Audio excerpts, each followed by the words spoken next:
Bonjour à toutes et à tous, je suis ravi de vous retrouver. Mon invité est une voix, un visage et un nom connu de la chanson belge francophone Sylvano. Bonjour, Bonjour, ravi de te retrouver. je suis très heureux d'être là. Merci de m'accueillir dans ce très très beau studio. C'est ici que tu travailles depuis quelques années déjà sur tes nouveaux titres issus de tes deux nouveaux albums dont on va parler dans un instant, mais c'est aussi ici que tu travailles pour d'autres. Oui, tout à fait. Je suis ingénieur du son, producteur, arrangeur, musicien.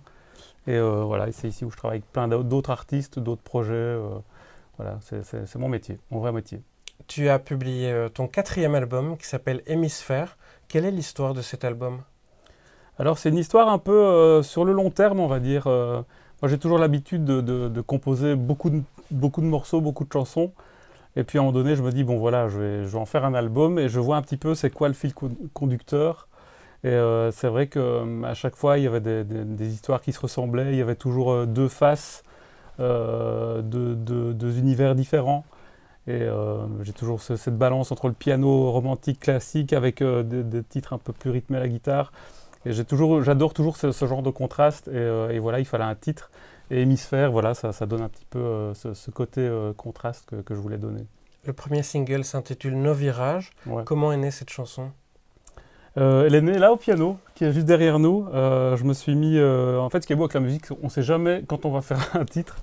Donc, je sais pas, je me suis mis au piano, puis j'ai commencé à faire une tourne d'accords, et puis voilà, j'ai tout de suite eu les premiers mots qui me sont venus. J'étais dans une période un petit peu, vraiment un petit peu compliquée émotionnellement aussi. Et du coup, voilà, c'est comme s'il y avait quelque chose qui me disait, voilà, finalement, au bout du tunnel ou après le virage, il y aura quelque chose de positif. Et donc c'est un petit peu cette voie-là qui m'a porté, cette foi en quelque chose de inexplicable finalement, et ça a donné nos virages. Elle vient d'où cette fois justement au moment où on est face aux épreuves de la vie? Ben, c'est une bonne question, j'en sais rien du tout. Il y a toujours quelque chose, j'ai l'impression que quand on est assez bas comme ça, il y a une force, une énergie positive qui vient nous relancer, nous donner un bon coup de pied là.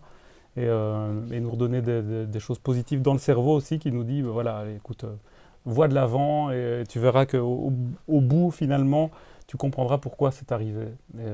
Et donc, voilà, j'ai toujours eu depuis tout petit cette foi intérieure comme ça pour pouvoir suivre et continuer ma vie, quoi. On va écouter un extrait de Nos virages, le temps de respirer, puis on poursuit cette interview à propos de ces nouvelles chansons, tout en jetant un coup d'œil dans le rétroviseur aussi. Avec plaisir.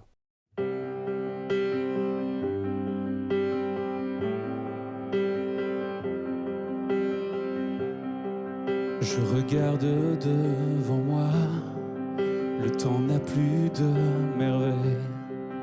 L'illusion presse le pas et je m'enraye. Les rendez-vous sont manqués, je n'ai plus beaucoup d'envie.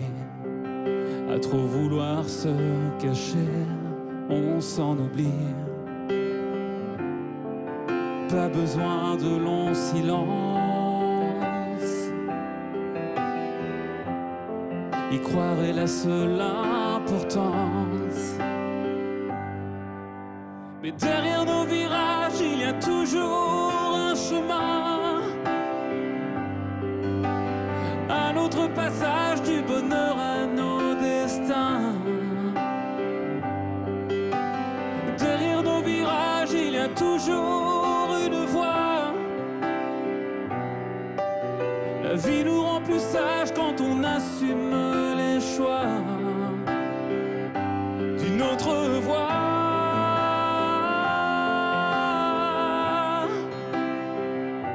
D'une autre voie.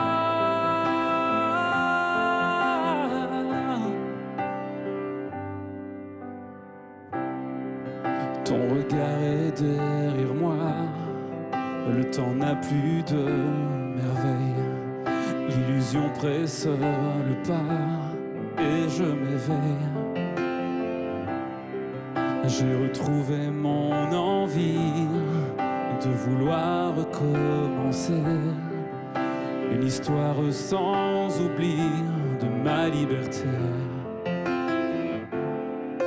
Pas besoin de longs silences, y croire croirait la seule importance. Mais derrière nos virages, il y a toujours un chemin, un autre passage du bonheur à nos destins. Derrière nos virages, il y a toujours une voie. La vie nous rend plus sages quand on assume les pas d'une autre voie.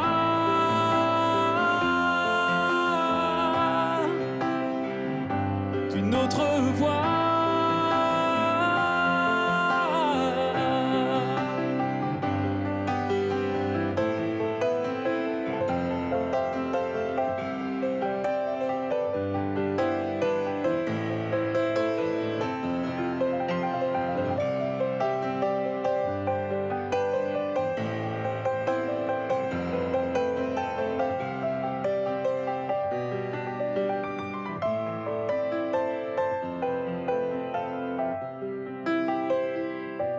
D'une autre voie.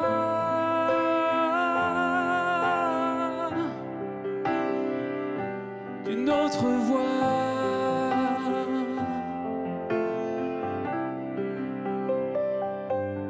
Une autre voie.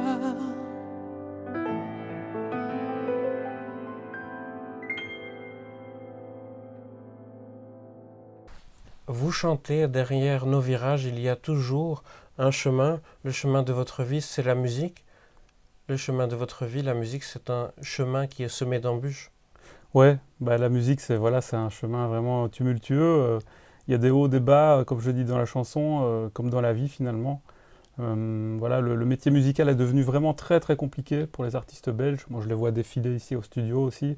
Il faut vraiment beaucoup de courage pour perdurer, pour trouver l'énergie de créer, de continuer à créer.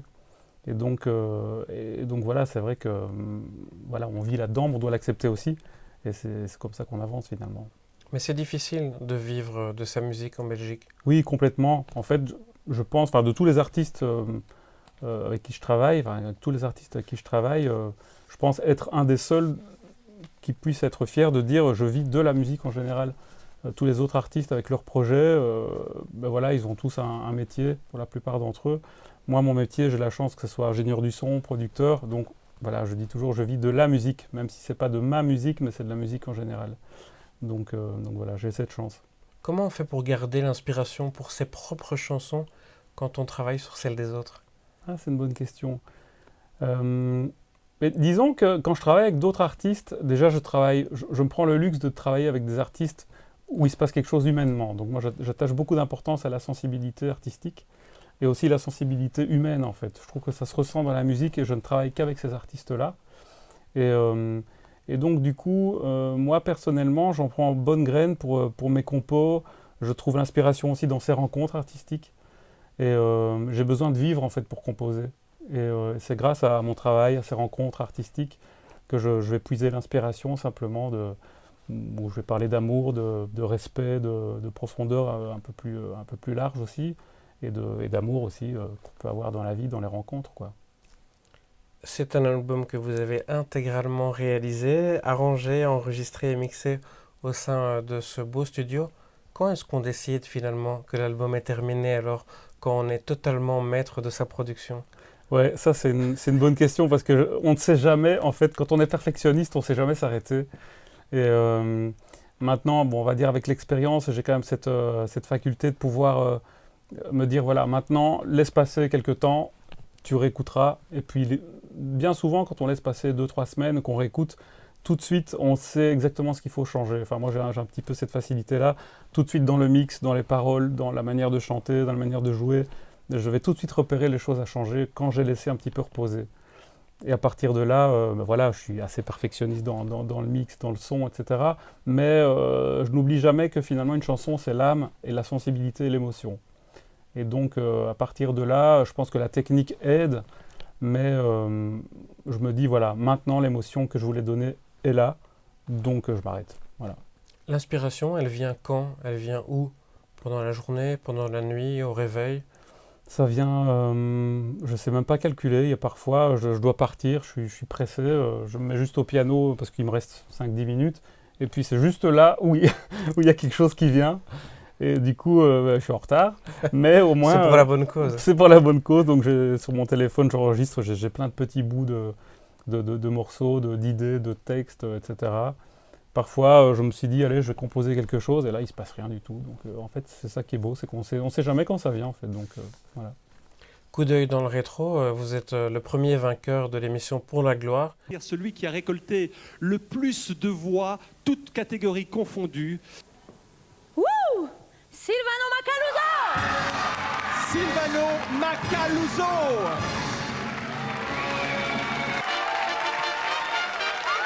Silvano Macaluso! C'était il y a près de 30 ans. Quel souvenir vous gardez de cette expérience? Un souvenir incroyable, parce que finalement, c'est là où tout a commencé. Moi, j'étais pas prédestiné à chanter à la base. On m'a inscrit à mon insu à cette émission, et, parce que je jouais dans un groupe en tant que choriste, et puis voilà, on m'a inscrit à mon insu, et puis j'ai improvisé cette chanson de Jean-Jacques Goldman au piano, qui m'a permis de participer à l'émission et puis de gagner. Et donc, ben voilà, mes proches m'ont découvert à la télé en train de chanter. Et l'expérience évidemment que j'ai eue suite à ça, j'ai rencontré un producteur, une maison de disques, et voilà, ma carrière a commencé après ça. Donc je ne peux avoir qu'un souvenir mémorable et dont j'en suis très fier, évidemment. Vous aviez 19 ans, vous dites mes proches m'ont découvert chanteur, mais vous aussi visiblement vous vous êtes découvert chanteur puisque Exactement. vous ne rêviez pas de devenir chanteur. Je ne savais pas que je pouvais dégager quelque chose en chantant, en fait, parce que mes parents m'entendaient jamais chanter, je n'osais pas chanter devant eux. Mon professeur de musique de piano, je n'osais pas chanter devant lui non plus, ce qui était très bizarre et un peu paradoxal, mais voilà. Et du coup, quand j'ai chanté à cette émission de manière un peu forcée, même moi, je me demandais, bon, est-ce que je sais que je chantais juste, mais est-ce que je dégageais de l'émotion? Est-ce qu'il y avait quelque chose? Il se trouve que oui, et donc c'est ce qui m'a motivé à continuer, mais c'est vrai que je me suis toujours senti plus pianiste que chanteur au départ. Mais c'était agréable cette première télé ou c'était trop stressant que pour avoir un souvenir agréable du Non, moment du direct? je ne m'attendais pas à gagner, honnêtement, et c'était pas spécialement stressant. En fait, je me suis toujours senti sûr derrière un instrument, donc j'ai jamais paniqué de la manière de jouer, les accords, les paroles, etc. Donc c'était vraiment plutôt une découverte aussi. J'étais plus impressionné par les regards caméra, la manière dont il fallait se tenir, plutôt que sur le côté artistique simplement. Donc voilà, j'essayais de me tenir droit, de regarder les regards caméra, enfin tout ce qu'on nous apprend en télé. Et ça, c'est quelque chose qui était tout nouveau pour moi. Et voilà, j'adorais par contre. J'ai vraiment adoré ça. Ça veut dire que vous vous êtes senti tout de suite à la bonne place? Oui, exactement. Exactement, ouais. C'était vraiment quelque chose de... Je me sentais... oui, pouvoir dégager cette émotion devant plein de gens comme ça, c'était quelque chose pour moi d'inouï, quoi. Parce que je chantais jamais, et quand je jouais au piano, c'était devant 10 personnes, quoi. Donc, ouais. Cette émission vous a ouvert des portes ou elle vous en a fermé? Non, ça ne m'a ouvert que des portes. Grâce à elle, j'ai rencontré mon producteur Ronnie Flass, qui m'a quand même signé pendant 20 ans et qui s'est battu pour moi dans toutes les maisons de disques. Grâce à lui, j'étais signé chez Sony, chez Universal. Même en France, j'ai sorti des singles et tout, j'ai une belle carrière. Et voilà, maintenant, je m'occupe un petit peu plus de moi tout seul, mais ce qui est très bien avec l'expérience que j'ai eue, et donc, oui, ça m'a vraiment porté ça.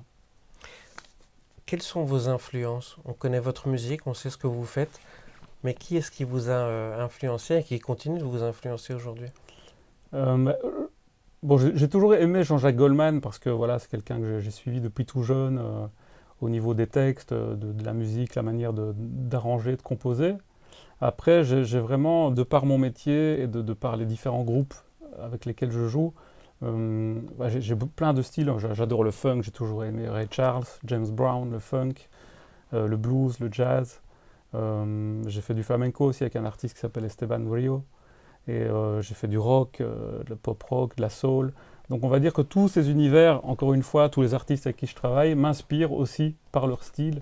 Et je pense qu'on peut le retrouver un petit peu dans la palette de mes albums, quoi. Il y a des chansons un peu plus funk, un peu plus soul, un peu plus... Voilà, ça rejoint un petit peu toutes ces rencontres que j'ai eues musicales. Vous n'avez pas une préférence, vous êtes d'ailleurs assez multifacette dans vos compositions. Oui, tout à fait. En fait, j'adore quand c'est bien produit, quand c'est bien... J'adore de tout, en fait. Franchement, j'aime aussi bien écouter du flamenco que de la musique du monde, que de la musique arabe, que de la musique italienne, que de la musique française. J'écoute de tout en fait. C'est assez inédit. En même temps, vous publiez 2 albums. L'autre album, c'est un instrumental de piano solo appelé Equinox. Oui. Pourquoi ce choix de proposer un album qui est plutôt pop et un album de piano instrumental? Parce que, comme je vous disais tout à l'heure, je me suis toujours senti à la base plus pianiste. Et avant de chanter, je composais déjà des chansons au piano, des mélodies, des ambiances comme ça au piano. J'ai fait un petit peu de musique de film aussi. Et je me suis dit, profites-en, tu te produis maintenant, tu as toutes tes propres plateformes. Pourquoi tu sortirais pas un album instrumental de piano solo avec tes compos? Et comme j'ai plus personne qui peut me dire fais ci, fais ça, je l'ai fait. Je me suis dit, voilà, il y a qu'en faisant les choses qu'on réalise ses rêves. Et c'était vraiment un rêve pour moi de mettre à plat toutes ces chansons, ces compositions, et de sortir un petit peu ce deuxième hémisphère. C'est pour ça que je l'ai appelé Equinox, en fait. Donc c'est un petit peu une parenthèse musicale, mais qui donne aussi une autre facette un peu de ce que je sais faire.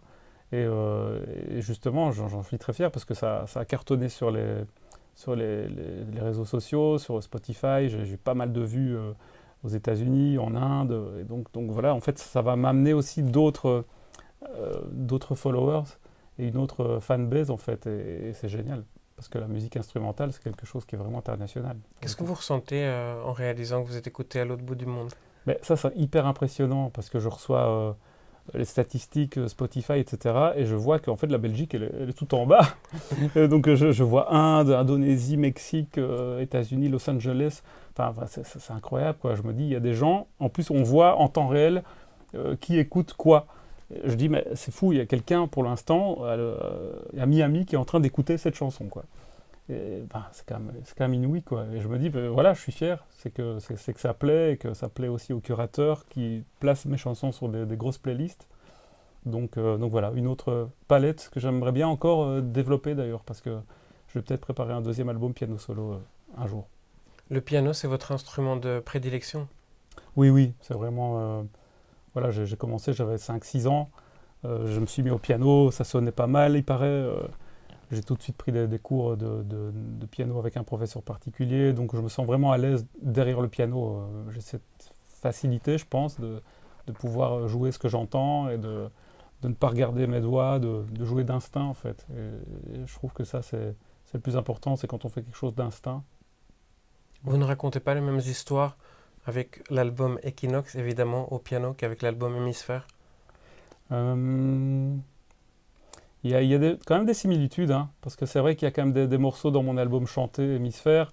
On en parlait tout à l'heure de Nos Virages. C'est quand même une chanson qui est très piano, avec aussi des moments de piano solo, etc. Donc je pense qu'il y a quand même un lien entre mes compos, je pense, même si c'est instrumental. Après, je me laisse plus de liberté dans le piano solo. Il y a même un petit ragtime, il y a des chansons un peu plus rythmées aussi, un peu plus folles, un peu plus jazz. Donc je me lâche un petit peu plus, évidemment. C'est ce qu'on peut se permettre avec le piano solo. Qu'est-ce qui vous a conduit à la musique? Des amis, des parents? Le fait d'écouter beaucoup la musique? C'est mes parents. Mon père est un musicien autodidacte, ma maman aussi. Et depuis tout petit, je chantais. Mon père jouait de la guitare, ma maman chantait. Et je pense que tout petit, j'étais bercé à ça, à ces musiques internationales, ces musiques italiennes aussi. Parce que quand on va dans la famille là-bas, la musique fait partie intégralement de la famille, quoi. Ça se termine toujours à l'accordéon, ou au piano, ou à la guitare. Et je pense que depuis tout petit, j'ai eu cette fibre partagée par mes parents et par ma famille. Et j'ai adhéré à ça très vite.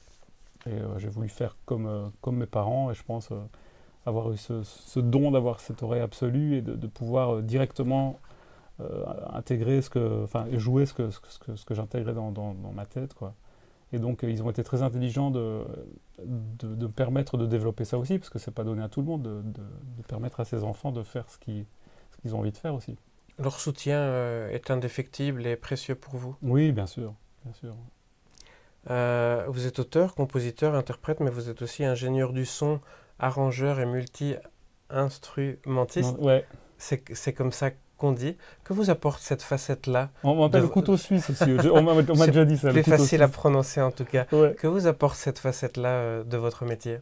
le côté ingénieur du son et toutes ces facettes m'apportent simplement une manière d'avoir un autre regard sur un projet artistique. C'est-à-dire que quand on compose et qu'on chante, voilà, on a l'idée de notre chanson, mais on ne sait pas très bien quels ingrédients on va mettre dedans et comment on va faire les choses. Le fait d'être arrangeur, d'être musicien, d'être ingénieur du son, mixeur, je fais aussi mes mastering. Et donc ce sont toutes des étapes de la création qui permettent à une chanson de vivre et d'avoir une certaine émotion, une certaine direction musicale. Et ça me permet simplement ça, c'est-à-dire que j'arrive à donner moi-même ce que je veux comme couleur et comme émotion dans une chanson grâce à tout ce côté, grâce à toute cette palette, quoi. Donc c'est un luxe quelque part que je m'offre, même si c'est sûr que j'aime bien aussi travailler évidemment avec d'autres musiciens et qui apportent aussi leur touche dans mes morceaux, donc ça c'est très important aussi évidemment. Ouais. Vous avez écrit une chanson qui est chantée par Linda Lemay. Ouais. C'est une fierté ou vous vous dites cette chanson-là, j'aurais bien aimé la garder pour moi? C'est moi, en fait, c'est moi qui l'ai chanté, la chanson. Donc je lui ai chanté. Donc c'est grâce à Marc Carneval, qui est un ami à Linda Lemay. Il m'a dit, écoute, écrivons une chanson pour Linda. Elle vient ici en Belgique faire sa tournée et ça serait chouette qu'on lui fasse quelque chose. Donc j'ai composé. Il m'a vraiment dit comment elle était dans la vie, etc. Donc j'ai vraiment écrit un texte assez dans l'émotion qui parle d'elle en fait. Et je lui ai chanté dans le resto de mon ami là à Liège, Sabot d'Hélène, qui est très connu d'ailleurs. Et suite à ça, elle était vraiment touchée par la chanson et elle a voulu m'inviter donc dans toute sa tournée à faire les premières parties. Donc elle a été, voilà, moi j'étais hyper enthousiaste de faire ça et très fier aussi d'avoir pu la toucher avec une composition personnelle évidemment. Et après, ça s'arrête là? Ou bien on garde contact et on se dit qu'on aimerait bien continuer à travailler avec l'artiste?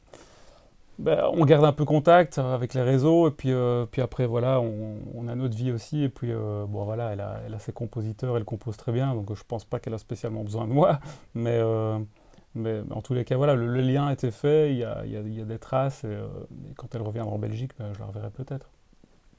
Vous êtes l'auteur-compositeur de la chanson Mon pays pour les artistes et personnalités italo-belges. Votre maman est belge, votre papa est sicilien. Ouais. Quelle place est-ce que la Sicile ou l'Italie occupent dans votre cœur? C'est mon autre hémisphère, hein, voilà. Si on en revient encore au titre de cet album, mais c'est une autre facette de ma vie, quoi. C'est vrai que c'est difficile d'avoir un pays aussi loin, avec une famille aussi loin, et de pouvoir la voir pas souvent finalement. Mais voilà, voilà, quand je suis là-bas, je me sens comme chez moi, évidemment. Et j'ai eu cette double culture aussi, donc un petit peu qu'on retrouve, je pense, dans ma musique, tout ce côté un peu balade, qui vient un petit peu des mélodies italiennes. Mais voilà, je pense que ça m'a fort inspiré. Donc je suis très fier de ça, d'avoir ces sources qui viennent de là. Vous venez de sortir un nouveau single qui s'intitule Séparer, réparer. Oui. Quelle est l'histoire de cette chanson? En fait, l'histoire, ça parle simplement de quelqu'un qui est hyper indécis et qu'à un moment donné, il doit prendre une décision, quoi. Je pense que dans la vie, à un moment donné, on a tous des choix à faire, et que ça soit dans le travail, dans des relations affectives.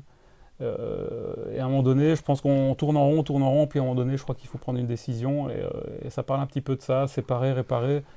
Peut-être qu'il y a moyen parfois de réparer les choses aussi pour pouvoir redémarrer une histoire, ou un travail, ou quelque chose. Et donc ça parle un petit peu de ça. Je suis un petit peu comme ça, je suis quelqu'un d'un peu indécis parfois sur certaines choses.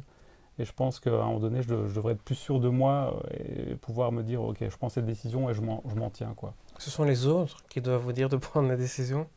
Non, à un moment donné, je crois que la décision, ça doit venir de moi-même. Et donc voilà, ça parle de ça, en fait. C'est une chanson qui dit que finalement, si on ne prend pas la décision nous-mêmes, il n'y a jamais personne d'autre qui va nous la donner, quoi. Donc il faut qu'on ressente vraiment et qu'on vive les choses profondément pour pouvoir avancer, en fait. C'est ça. Merci pour ce moment de partage qui nous permet de mieux découvrir votre univers de création. Ici, merci pour cette générosité. Merci à vous. D'autres chansons à découvrir sur vos deux albums, Hémisphère et Equinox, qu'on retrouve sur votre site internet, mais également sur les plateformes d'écoute. Merci beaucoup, Sylvain. Merci à vous. À bientôt. À bientôt. Sur scène, en Belgique ou ailleurs. Merci à vous de nous suivre. Merci pour votre fidélité, vos likes, vos messages, vos partages. À bientôt.